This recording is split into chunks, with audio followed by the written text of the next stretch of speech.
notre peuple décidera lui-même de son destin. Nous voulons que l'Algérie demeure française. Nous demandons à toute la population de garder son calme. C'est des choses qui marquent à vie.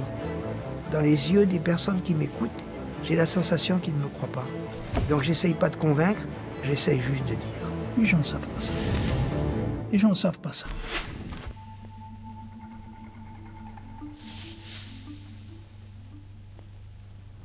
Les parents nous disaient, ton grand-père a fait la Première Guerre mondiale, ton père a fait la Seconde. C'est un peu logique d'aller défendre la France là-bas. Très bien.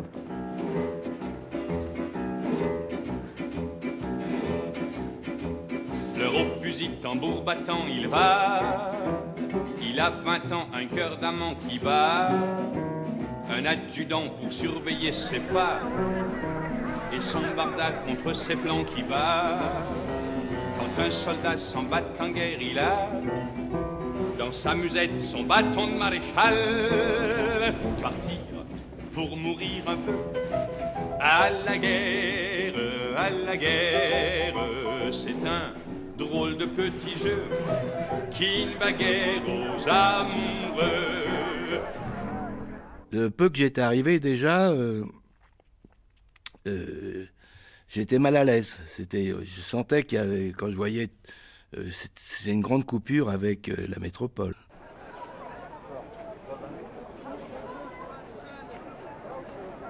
Je me suis rendu compte que c'était pas du tout les mêmes façons de percevoir la République en Algérie que de la percevoir là où j'avais été élevé. Ben, je me sentais pas chez moi. Puisqu'on me disait l'Algérie, c'est la France, c'était complètement différent. C'était un autre monde, un autre monde.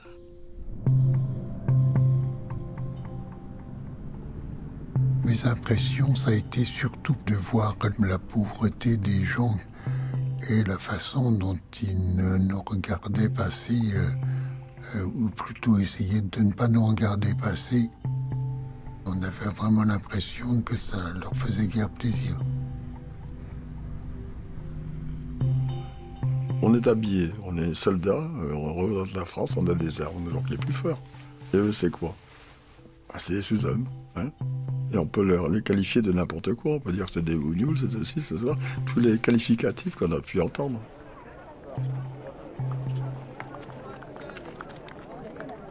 Mais dès le moment où vous êtes en contact avec ces gens que vous voyez, qu'ils ont des difficultés, qu'ils souffrent, votre état d'esprit est totalement différent. À peine arrivés, les soldats du contingent sont choqués par la misère qui règne dans ces étranges départements français. Qu'en est-il de la mission civilisatrice de la France? Les a-t-on trompés?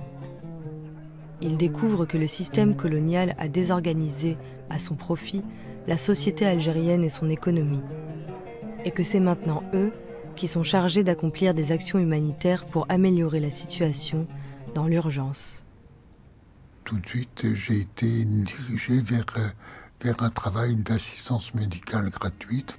Et quand on est arrivé là-bas, il y avait 4 morts par jour dans ce rassemblement de 4500 nomades. Et on n'arrêtait pas d'ouvrir des abcès tuberculeux. On faisait à peu près 25 piqûres de pénicilline par jour. Les gosses étaient beaucoup pieds nus. Et puis, presque tous un crâne couvert de croûte. Il y avait beaucoup de trachome aussi, des yeux qui étaient atteints. Comme on passait pour soigner, on était bien reçus. Les autorités françaises veulent, selon la terminologie officielle, conquérir les cœurs et les âmes. Et ce sont les sections administratives spécialisées, les SAS, qui prennent en main cette mission. Les SAS, c'est une institution politico-militaire. C'est-à-dire que l'armée était priée de s'occuper des gens et de faire au profit des populations ce que la colonisation n'avait pas fait. Parce que l'administration civile était totalement absente. et que l'armée peut avoir du cœur pour les populations, surtout celles qui se sont rendues. Et donc, c'était le rôle social de l'armée. Au titre de la pacification, on relançait les écoles et les dispensaires. Et moi, on m'a nommé instituteur.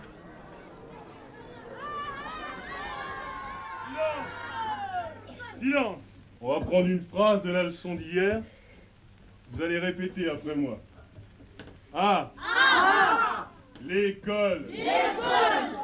Je n'ai pas le chef.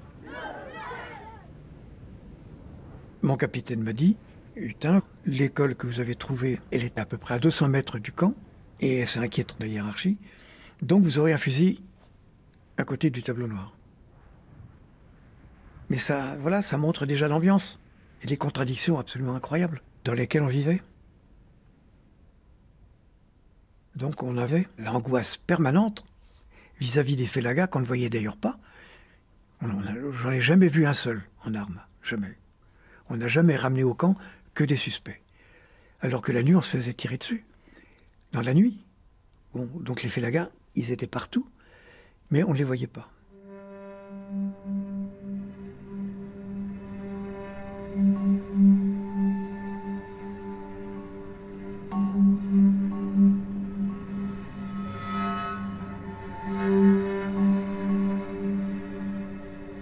كان واحد الجندي معايا يقول له تيساب يطلع فوق الشجرة جاب الكاسات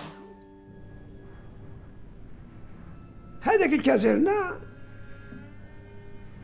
كي يعقب بلندي يقطع حاجة مطاق نص كي يقطع يجيب يقطع نص مطاق ثقيل هاك كي يقطع جمسي يقطع مطاق طويل ويجيب الحساب هذاك قال لي لقد دورية تمشي في البلاد قال هم عقب 4 كاميوات هم 4 جمسيات هم 4 أجيبات بنعرفهم بالمطاوي طارق بالك ما عندكش كاغد ما عندكش كاغد. L'inégalité des forces était flagrante. Face à l'armée française, l'une des plus puissantes au monde, l'ALN, l'armée de libération nationale algérienne, adoptait les méthodes de la guérilla. La guérilla est une petite guerre simple, facile, utilisant des moyens primitifs, tels que le feu, l'eau, les pierres, les cris, etc. Ces principes sont au nombre de 3. 1. Le secret. Il crée la sécurité. 2. La surprise. Elle compense le nombre. 3. La brièveté de l'action n'attend pas la réaction adverse. Le soldat doit être invisible comme un moustique dans la nuit, mouvant comme un papillon dans l'espace, prompt et vorace comme un tigre affamé, insaisissable comme une anguille dans l'eau.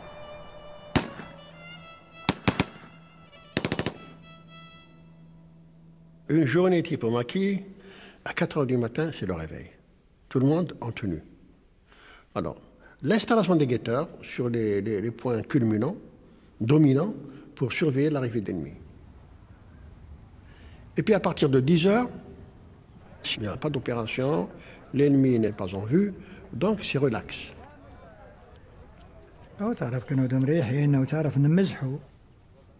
نمزحوا كيف في الاستقلال واش ندير انت واش نديروا في الاستقلال وكذا او تعرف حكايات تاع واش يقولوا تاع ليجان هكذا في ديك حنا كنا ليجان واحد يقول لنا غدوه مثلا في الاستقلال نولي قارد شومبيت واحد يقول لنا نولي مير واحد يقول لنا نولي والي وكذا الى اخره نمزحوا هكذا وكذا الى اخره. J'avais les cheveux coupés très courts, donc je passais beaucoup plus pour un garçon que pour une fille. Alors je dormais avec eux. Bon, bien sûr, moi j'étais contre le mur. Il y avait la nuit, comme ça, dans les baraques. Il y avait donc le capitaine à côté de moi et le reste des moujahidines. J'étais un homme. Alors, madame, le tour de garde d'hier. Oui, le tour de garde, bien sûr. Mais vous êtes, tu as une voix de fille. Ma voix n'a pas mué. C'est pas de ma faute. C'est-à-dire que je jouais le rôle d'un homme.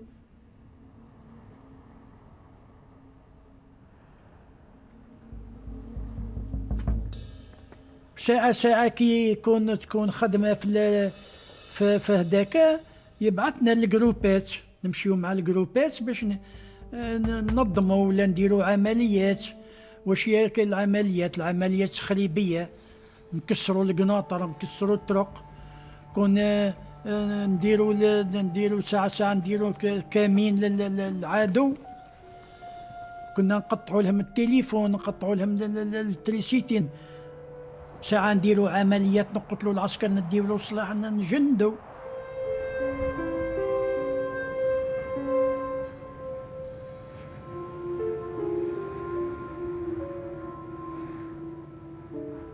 Quand on était en camion et qu'on passait dans des endroits où on était menacé d'embuscade. Alors là, c'était terrible, tout le monde se décomposait, on devenait... Je sais ce que c'est que d'être vert de peur, oui. Ah oui.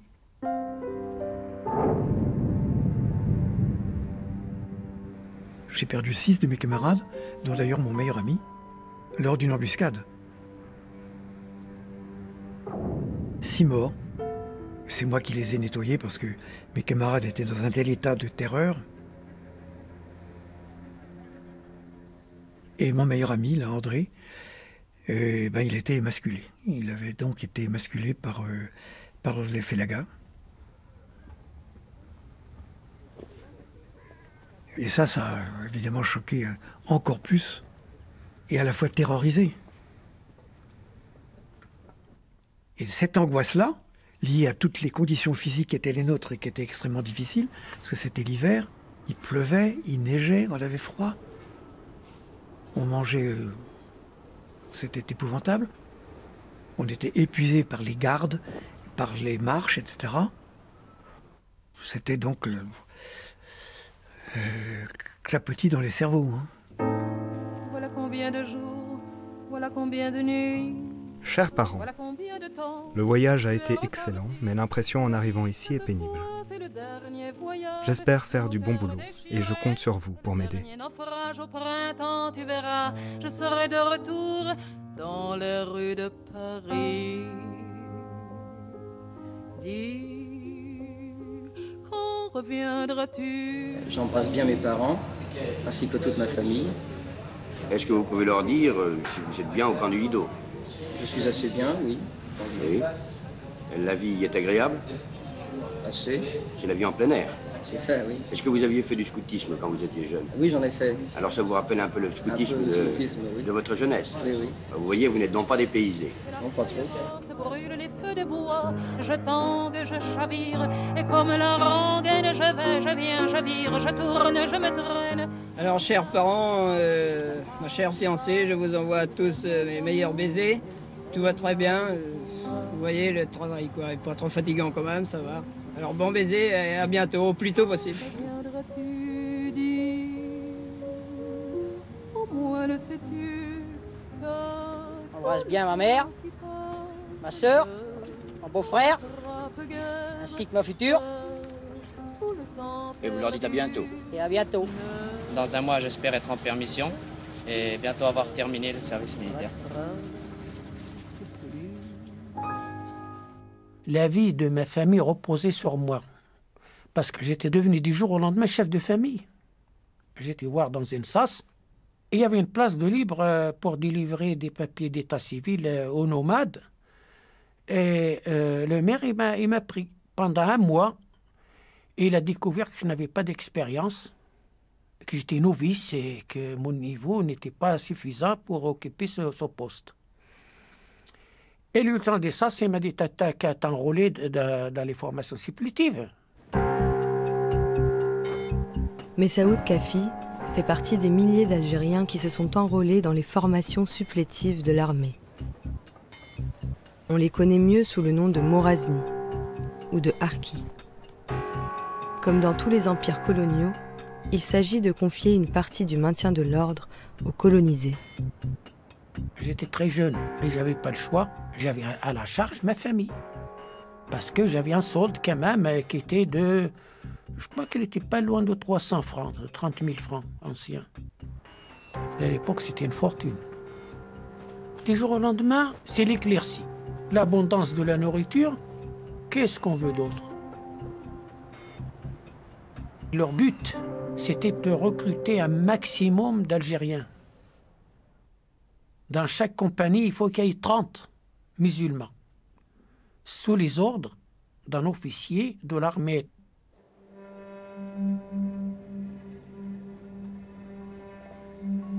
C'était finalement une guerre de reconquête que menait l'armée française.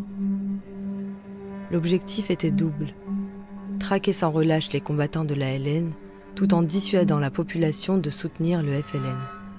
Les civils devenaient une cible. C'est auprès d'eux qu'on pouvait obtenir des informations sur les maquisards. C'est aussi eux qu'on contrôlait par la peur. Je m'appelle SMP Kuider. Et qu'est-ce que vous faisiez? Je suis secrétaire particulier d'Amar Driss. Continuez. En juin 1956, j'étais amené avec Amar Driss au Maroc, Figui Yaoujda. Et pourquoi est-ce que Amar Driss est allé au Maroc? Il était appelé... Avant, il était à Mena, il était appelé pour faire contact, devenir un FLN. Nous sommes retournés en Algérie avec beaucoup de matériel, machines à écrire, rognos et des munitions. Sur le terrain, comment obtenir des informations? C'est très majoritairement au travers d'interrogatoires ou de suspects ou de prisonniers. Ou de populations tout simplement. Quelquefois des populations qui donnent les informations le plus naturellement du monde sans être du tout contraintes. Mais est évident aussi qu'il n'y a pas que des sympathisants, qui plus est, les gens ont peur, en donnant des informations, d'être ensuite égorgés dans la grande tradition. Donc les informations ne sont pas faciles à obtenir. Il faut faire vite en plus. On demande où habitent les FEL, où sont-ils, à quel endroit vont-ils, qu'est-ce qu'ils ont fait, des renseignements d'action immédiate. Donc on a des moyens de rétorsion, soyons clairs. Les moyens de rétorsion classiques, c'est la paire de baffes du flic, du policier, hein, bon, ok. Et puis il y a les moyens de rétorsion plus sophistiqués, je dirais. C'est ce qu'on a appelé la GGN. C'est un poste radio qui délivre un courant déplaisant. Je le sais, j'ai essayé sur moi pour voir avant. Et ça a beaucoup fait parler, puis c'est ce qu'on a appelé la torture. Et autour de cette image de torture, il y a une véritable campagne qui se sont créées pour dire « ils torturent ceux qui ne nous aimaient pas ». On peut appeler ça comme ça. C'est vrai que la contrainte, quelque forme qu'elle prenne, est une forme de torture.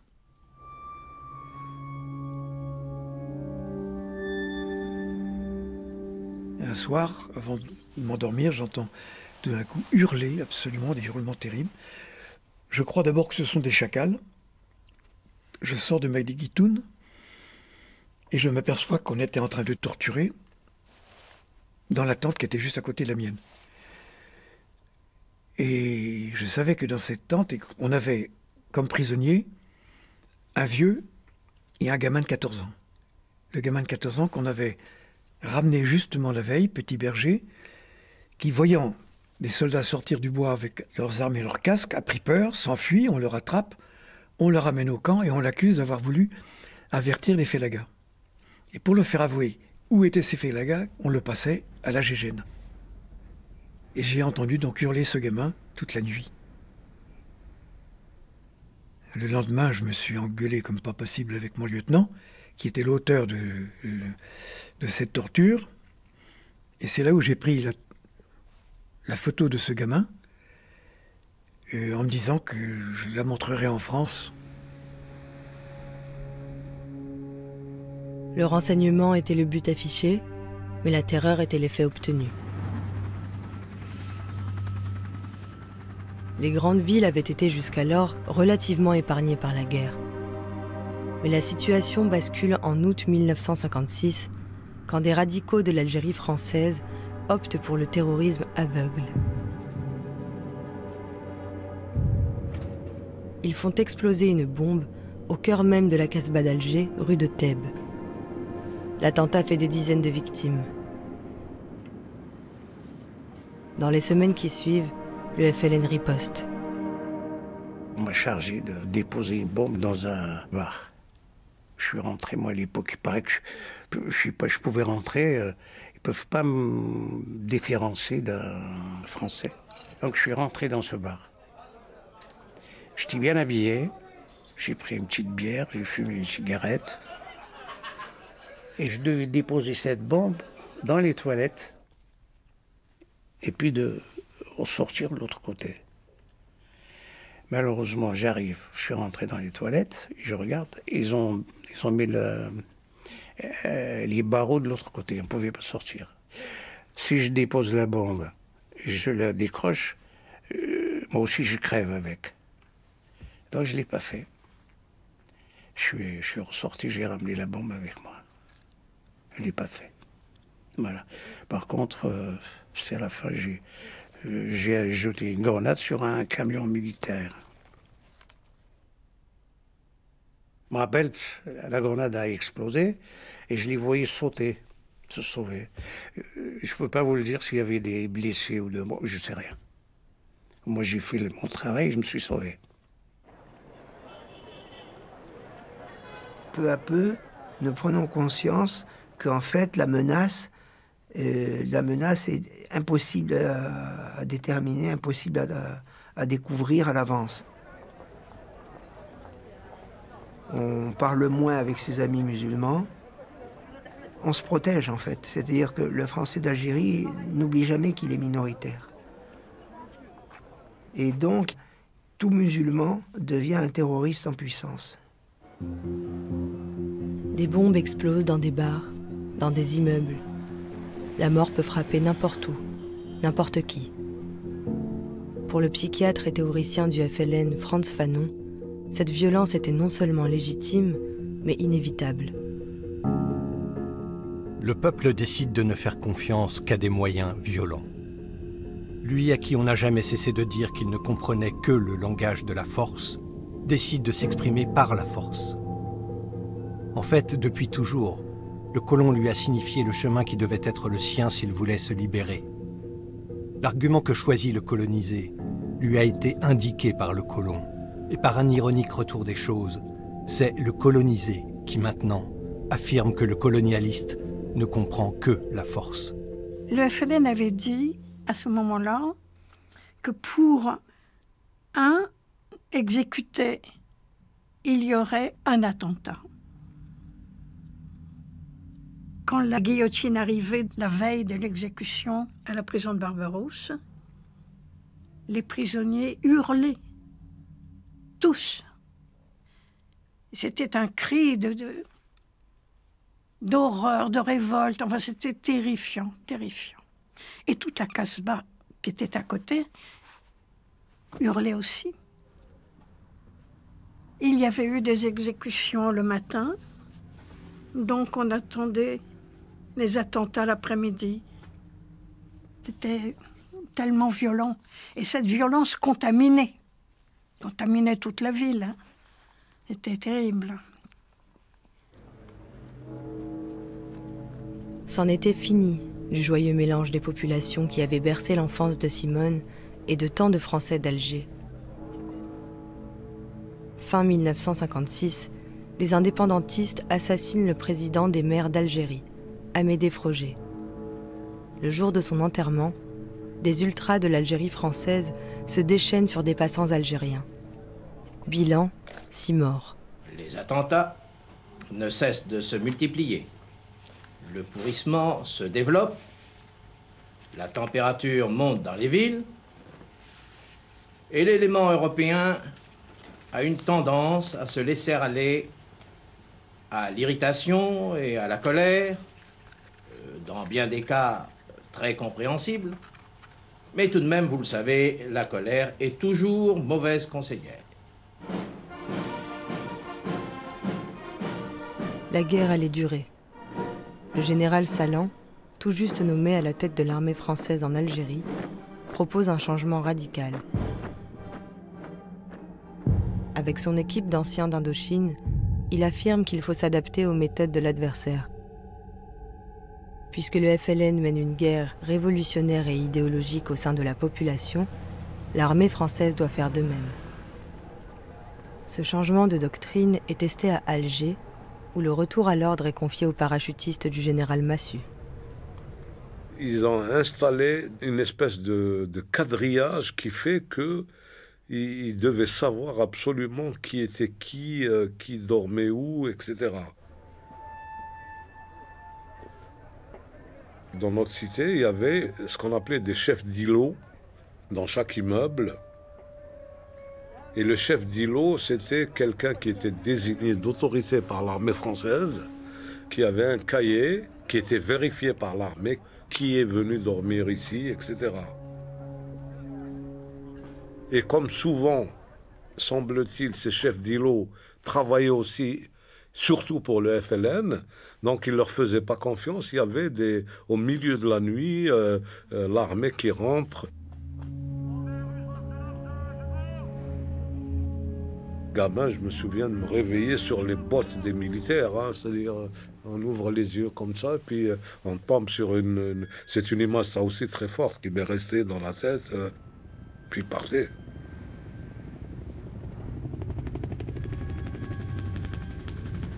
La répression vise aussi les militants communistes.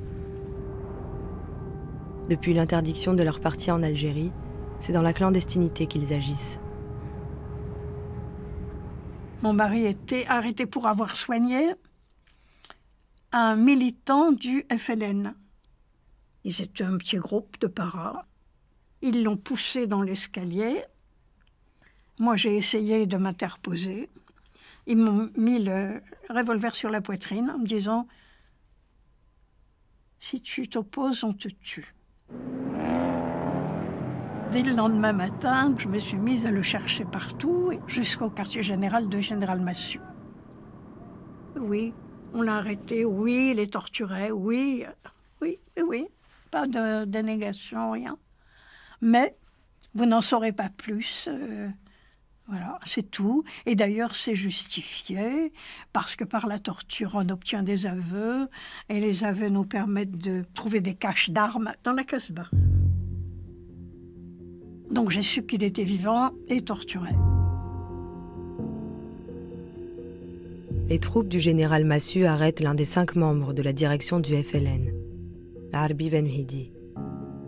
Après avoir été exposé à la presse, il est exécuté sans jugement. Officiellement, l'armée parle de suicide. Les disparitions et les enlèvements deviennent une véritable tactique militaire au service de la terreur, tout comme la torture dont la pratique se systématise. Wardia Haj Mahfoud en fait l'expérience dès ses premiers interrogatoires. الماء نلبي الماء غيسين سنزاري ينحل كامل حوايجك ما مولاكش اللي ياخذك اكيد داخل عندك شعر هذا يشدوه يشربوا الكل الماء بزاف وداك الماء مسخ صال نبي الماء حاجاكم ترميه غبلط ها alors parlez dites la vérité j'ai rien à dire توما احنا هذا c'est comme ça l'habillement alors c'est une catastrophe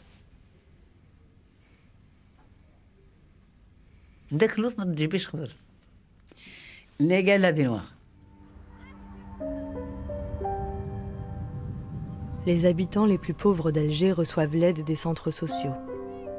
L'armée soupçonne les membres de cette organisation de soutenir également les indépendantistes. Âgée de 28 ans, Nelly Forget travaille depuis plusieurs mois dans un bidonville d'Alger. C'est en pleine nuit qu'un groupe de parachutistes vient l'arrêter. Ils ont découvert dans mon appartement tout un stock de médicaments et machines à écrire. En fait, c'était le matériel du centre social qui allait s'ouvrir. Et comme le bâtiment n'était pas achevé, on m'avait demandé d'entreposer le matériel pour le dispensaire et pour le secrétariat. Et ça, tout d'un coup, ça les a excités beaucoup. En me disant, ça c'est pour le maquis, que tu gardes ça. Et on m'a emmenée. Moi, je pense que ça durait 1 heure à peu près, je crois. Je suis... à la fin, j'étais sur le point de perdre connaissance, je crois. Et je ne pouvais plus me tenir debout. Hein. Il a fallu qu'on me porte à ma cellule. Il a été très gentil, le bourreau, parce qu'il ne m'a pas traîné par les pieds, il ne m'a pas traîné par les cheveux, il m'a porté.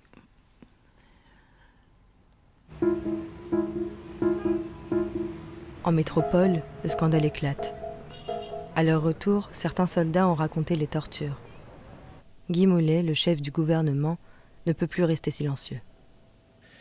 C'est quelque chose d'impensable quand je songe que dans mon gouvernement, il y a non seulement un nombre important de résistants, mais même d'assez nombreux concentrationnaires qui ont connu personnellement les crimes des nazis ou de la Gestapo ou des SS, qu'on puisse les accuser de se faire les complices ou même les auteurs de semblables méthodes, c'est effrayant.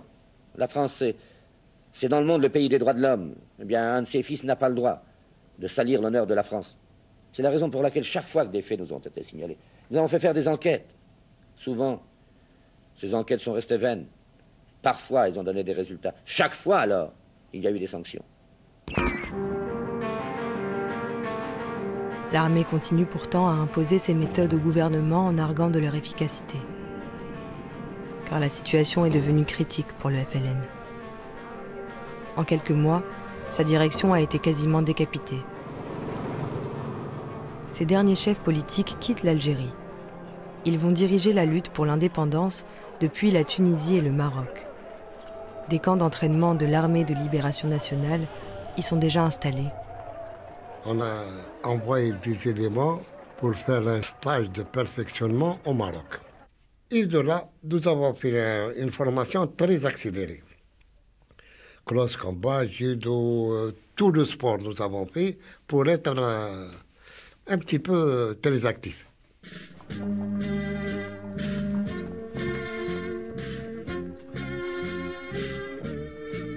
J'ai passé le parcours des combattants avec montage et remontage de l'arme Astra espagnole en 1 minute 10 secondes.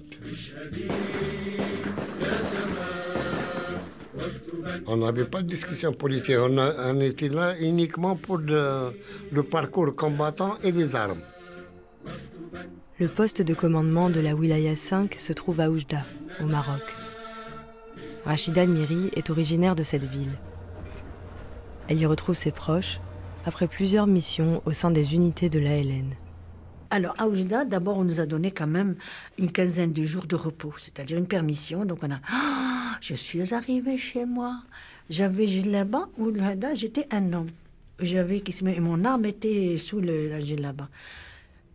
J'ai frappé, j'ai dit c'était ma grande sœur.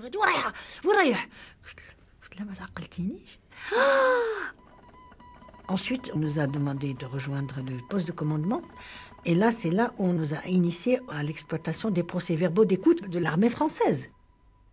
Tout était noté dans ces procès-verbaux. On avait une quinzaine ou vingtaine de pages, et nous, on épluchait tout ça pour voir quels sont les renseignements qui étaient utiles. S'il y avait une future une embuscade à préparer. Donc, nous, c'était de faire ça. C'était d'exploiter les procès-verbaux d'écoute. C'était un travail très secret. Au large des côtes algériennes, la marine française intercepte régulièrement des navires chargés d'armes et de munitions. Elles sont destinées aux combattants algériens.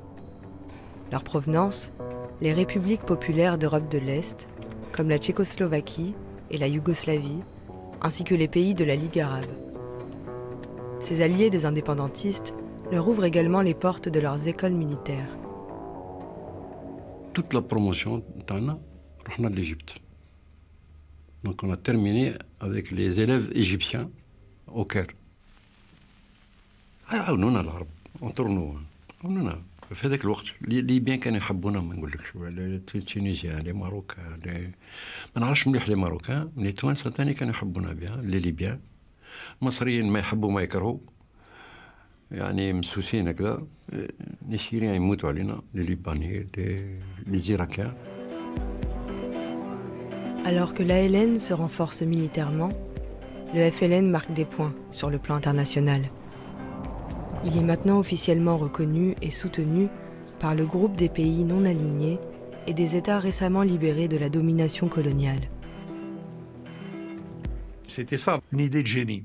Et elle est venue de la LN à l'époque, tout à fait au début, en disant, bon, il ne faut pas espérer un deuxième Dien Bien Phu à l'algérienne. Le but ultime, c'est de forcer la France à s'asseoir à la table de négociation et à traiter d'égal à égal avec les représentants du peuple algérien. C'est ça l'idée de génie. C'est comme ça qu'est née cette diplomatie de guerre. Mais le FLN était-il l'unique représentant légitime de son peuple? En métropole, certainement pas. Mais Salih Haj et son parti, le MNA, demeurent très populaires auprès des travailleurs algériens. Le FLN prend donc la décision politique d'éliminer les messalistes. Et c'est une guerre fratricide entre Algériens qui éclate. Le FLN a voulu s'imposer absolument dans l'émigration. Et donc, pour devenir hégémonique, il fallait casser tous les lieux qui étaient des positions fortes du MNA.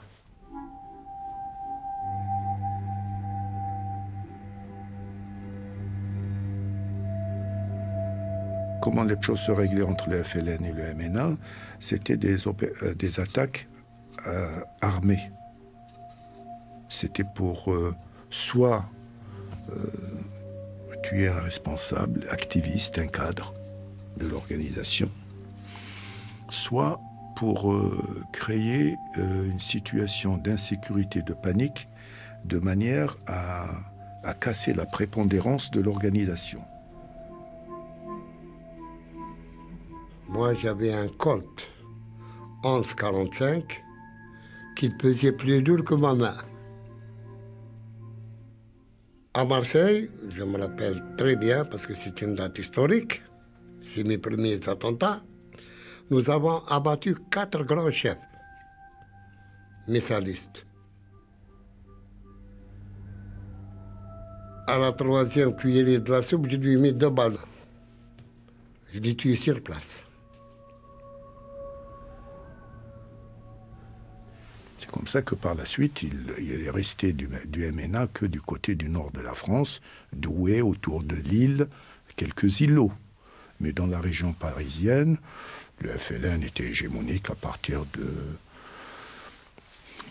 de l'été de la fin de l'année 57.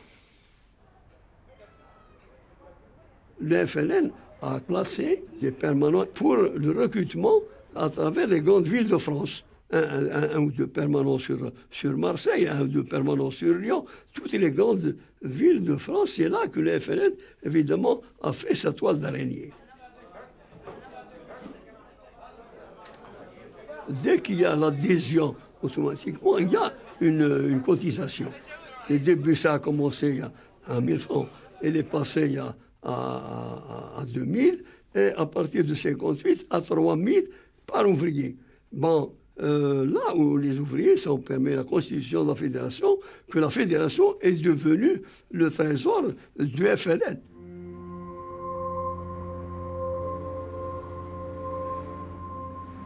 Le FLN lance aussi une série de sabotages et d'assassinats ciblés en France métropolitaine. Ces missions sont confiées aux membres de son organisation spéciale. Le 27 mai 1957, qu'est-ce qu'il y a eu? Il y a eu au stade de Colombes la Coupe de France. Et bien, René Coty راح pour remettre le trophée, bien sûr. دا معاه علي شكال هذا، علي شكال شكون هو؟ Il était à l'Assemblée algérienne à l'époque.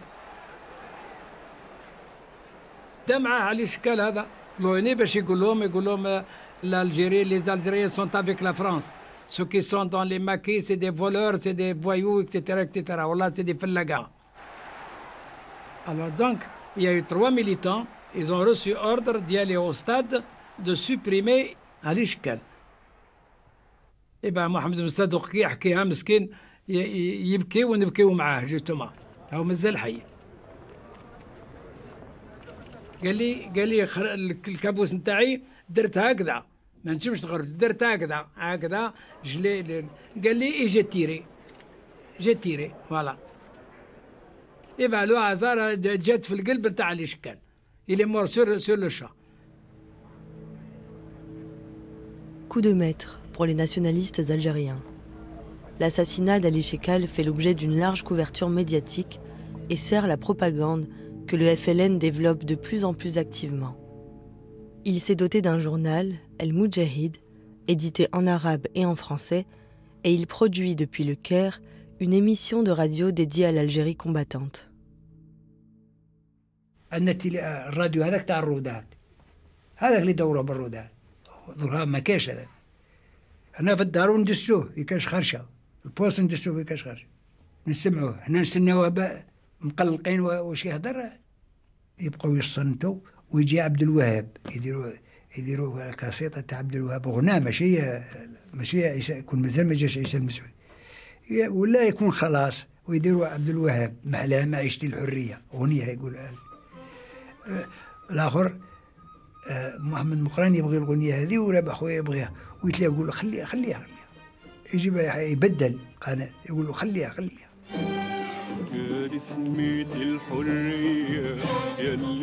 C'est une véritable guérilla médiatique que le FLN lance à l'international. Parmi ses succès, la création en secret d'une équipe nationale de football. Les joueurs algériens de l'équipe de France la rejoignent de façon spectaculaire, juste avant la Coupe du Monde. C'est une grande équipe. Je les ai même vus jouer en Syrie, les gens le Syrie. Ils ont 11-0 ولا مش عارف خربوا لي سوريا.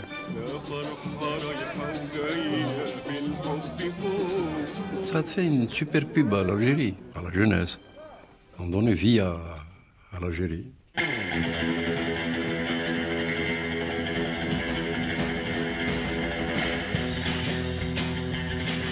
Le FLN autorise 2 reporters américains à passer 5 mois dans les rangs de l'ALN en Algérie. Leurs images font le tour du monde et selon les termes de l'hebdomadaire allemand Stern, déchirent le voile de la propagande française. Les opinions publiques sont de mieux en mieux informées et de plus en plus sensibles à la cause des peuples qui ébranlent les empires coloniaux. I am introducing a resolution which I believe outlines the best hopes for peace and of settlement in Algeria. It urges in brief that the President and Secretary of State be strongly encouraged to achieve a solution which will recognize the independent personality of Algeria and establish the basis for a settlement interdependent with France and the neighboring nations. Mais chaque fois que la question algérienne est débattue à l'Assemblée générale de l'ONU, la position de la France reste inébranlable. Quelle que soit leur nature et leur complexité, les problèmes qui se posent en Algérie se situent sans équivoque dans le cadre de la souveraineté française. Nul n'a jamais trouvé dans la charte des dispositions permettant de motiver ou de justifier une intervention de l'Assemblée générale.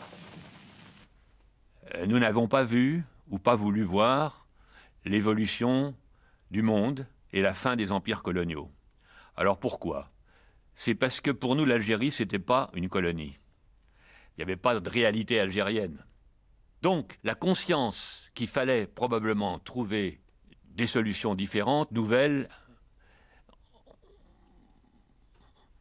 on l'avait, mais vraiment très peu. On avait le sentiment que cette guerre, on pouvait la gagner et imposer notre méthode. La France s'enferme dans son déni. Et sur le terrain, son armée cherche à isoler les combattants de l'ALN du reste du monde. En Tunisie, le Front de Libération Nationale avait des unités militaires importantes, très bien armées, très bien équipées, et elles essayaient évidemment, elles passaient en Algérie pour alimenter la rébellion intérieure. Et donc il y a eu la création de ce qu'on a appelé la ligne Maurice, tout le long de la frontière. En général, ils faisaient une tentative de passage de frontière à un endroit pour attirer les troupes d'intervention et puis ils passaient ailleurs. Bon. En général, quand ils passaient le barrage, l'état-major savait qu'un barrage avait été franchi, disons, à 4 h du matin. Il considérait que le type se déplaçait, par exemple, à marche forcée à 7 km à l'heure. Bon, 4 h du matin, 8 h, ça fait 4 heures. 4 fois 7, 28. On bouclait sur 30 ou 40 km, tout le secteur. Et on se disait, bon, ils sont quelque part là. À ce moment-là, il y avait les Piper Cub de la latte, ou les L-19, qui faisaient ce qu'on appelait des RAV, reconnaissance à vue. On essayait de les trouver, parce qu'eux n'engageaient pas le combat. Hein. Il fallait qu'on les trouve. Leur but, c'était pas de se battre. Le but, c'était de rejoindre les maquis et ensuite de renforcer les maquis. ومن بعد فرنسا عاد دارت لنا فيه تريسيتي عاد دارت لنا تريسيتي لا بغا في ذاك عدنا كي نروحوا كي نقصوا وفرنسا ترقل لنا المدافع نتاعها الصواريخ البلاصه هذيك كي نقصوا يسينيالي عندها في البوست تاعها يطلقوا علينا مثال يطلقوا علينا الصواريخ.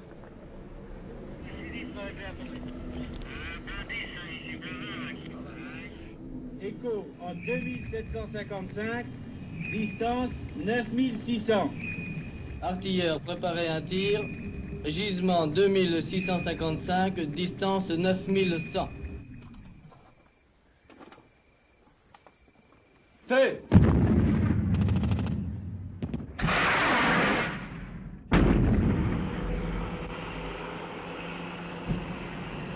Et ça s'étend sur au moins 400-500 mètres, hein, Meshlab.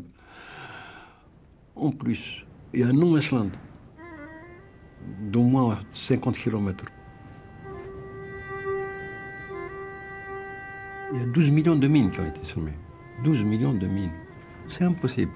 Impossible de passer. Et on a perdu des milliers d'hommes. C'est une hécatombe terrible. Tu as beau essayer, mais le courage ne suffit pas. C'est pas grave.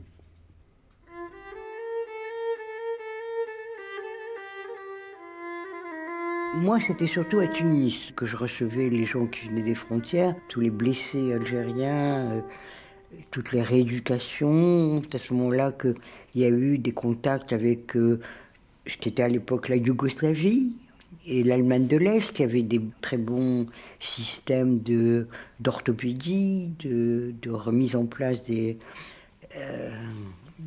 choses un peu cassées, quoi. Et on peut dire qu'il y a eu pas mal de traumatismes psychiques dus à la violence, dus au viol. Et ça a été très dur. En Tunisie et au Maroc, les soldats de la LN cohabitaient avec des dizaines de milliers de réfugiés.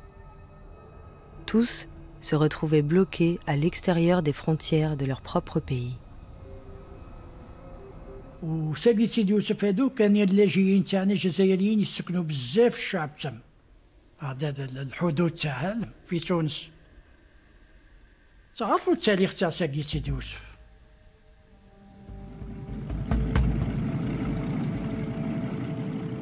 Le 8 février, le samedi 8, un bimoteur de liaison a remonté la frontière en rasant un peu tout le long et arrivé à Saquette, il a été tiré. Il y a eu un moteur qui a été touché. Le pilote s'est fait demi-tour, s'est reposé à Tébessa, et là, le commandement a décidé qu'à partir du moment où on me tire d'un terrain, d'un pays voisin, alors que je suis chez moi, je me trouve en état de légitime défense. Donc les Mistral de l'armée de l'air sont venus bombarder Saquette.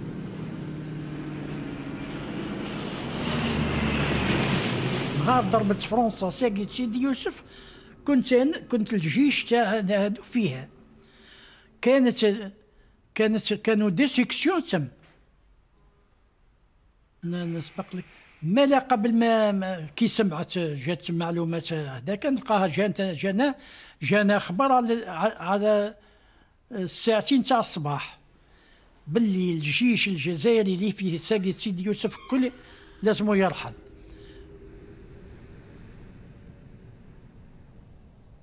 وكانت مدرسة يقراو فيها 80 تلميذ. بومباردا تاع 8 لي الصباح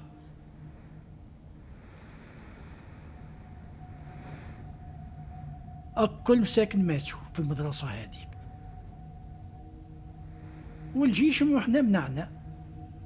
كنا ديجا هربوا بين الجهة خلاف.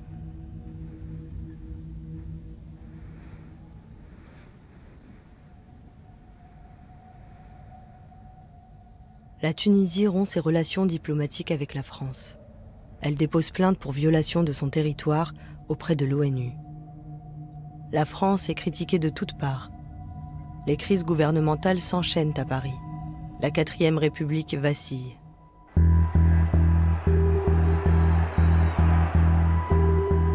Mais c'est depuis Alger que lui est porté le coup de grâce. Le 13 mai 1958, des ultras et des militaires pro-Algérie française profitent de la crise et prennent d'assaut le siège du gouvernement général. C'est la stupeur en métropole. Le gouvernement français n'arrive plus à se faire obéir en Algérie. Il est totalement impuissant. Dans l'urgence, il confie au général Salan, en plus de ses pouvoirs militaires, tous les pouvoirs civils. Les manifestants pro-Algérie française se sentent plus confiants que jamais. Ils s'enivrent de leur puissance. Ils ont réussi à imposer leur volonté à la métropole.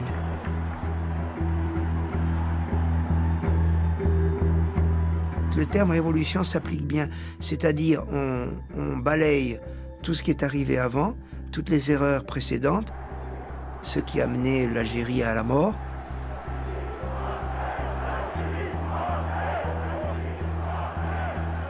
Et à la tête de cette révolution, on place l'homme qui va en représenter l'âme et qui va, lui, résoudre peut-être un peu par miracle, par puissance divine, qui va résoudre tous les problèmes.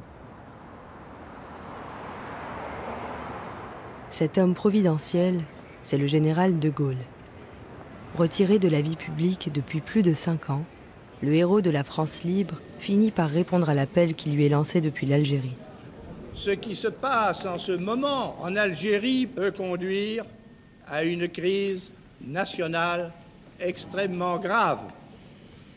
Mais aussi, ce peut être le début d'une espèce de résurrection. Voilà pourquoi le moment m'a semblé venu où il pourrait m'être possible